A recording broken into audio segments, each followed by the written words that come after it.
Good morning from Kabini. আজকে আমাদের day 2। আমরা ভোরবেলায় বেরিয়েছি বোট সাফারির জন্য। কাবিনীতে দু ধরনের সাফারি হয়, একটা হচ্ছে জিপ সাফারি আর একটা হচ্ছে বোট সাফারি। এই বোট সাফারিতেও আপনি অনেক ধরনের পাখি এবং ওয়াইল্ড অ্যানিমেলস স্পট করতে পারেন।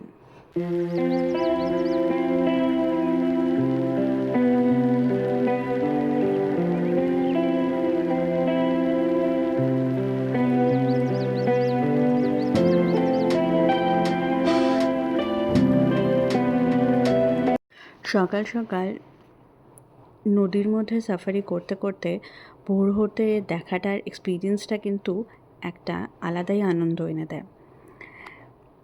সাফারি সবসময় এক্সাইটিং। কখন কোন মুহূর্তে কোন ওয়াইল্ড অ্যানিম্যালকে আপনি স্পট করতে পারবেন সেটার একটা এক্সাইটমেন্ট তো থাকেই। তার সাথে এই বোট সাফারি করতে করতে এত সুন্দর একটা সানরাইজ দেখতে দেখতে সেটাকেই বোধহয় সেই এক্সাইটমেন্টটা আরও বেড়ে যায়।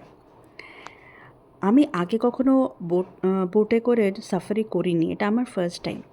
তবে হ্যাঁ, একটা কথা বলে রাখি, যেহেতু এখানে বোট সাফারিতে আপনি যদি ছবি তুলতে ভালোবাসেন তাহলে কিন্তু একটু সমস্যা হতে পারে, কারণ কি বোট যেহেতু সবসময় কন্টিনিউয়াসলি মুভ করে, তো সেক্ষেত্রে স্টিল ছবি তুলতে একটু সমস্যা হয়।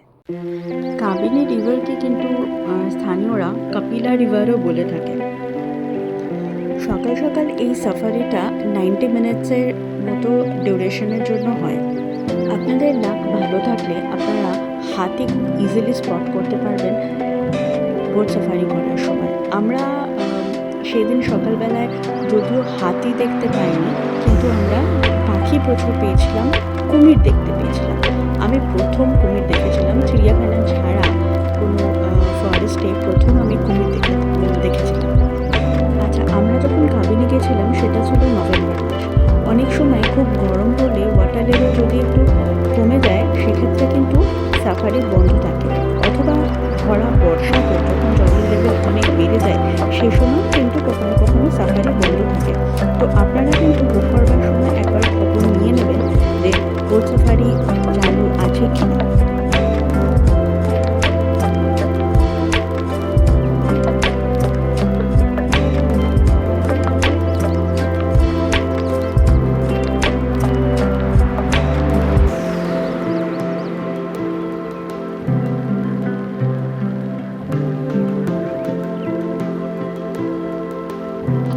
আই হোপ আপনারা স্পট করতে পারছেন কুমিরটা।